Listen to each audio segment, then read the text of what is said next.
So tulikuwa tunataka tupatanishe na tupeane malalamishi ya watu wetu, kwa sababu wamesema wamekuwa waskari wenyu wakipiga tu batio laba, wakifunga break, kusimama ni kupiga hawa, kusimama ni kuchukua hizo mapikipiki, kusimama ni kufukuza hawa ama kupiga hiyo tia gas.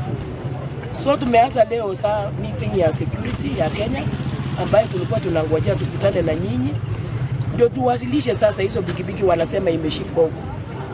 Na tukawataribu asubuhi, mimi mwenyewe kama OCS niliwataribu.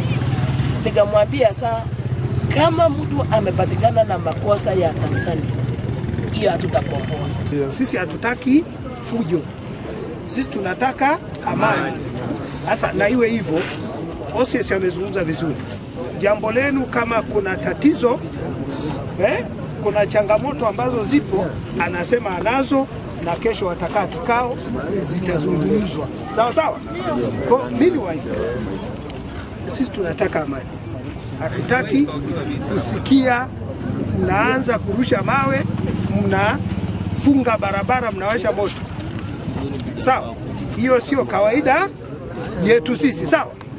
Kwa tuondoke hapa, tuachie viongozi washughulike na matatizo mliowasilisha kwao.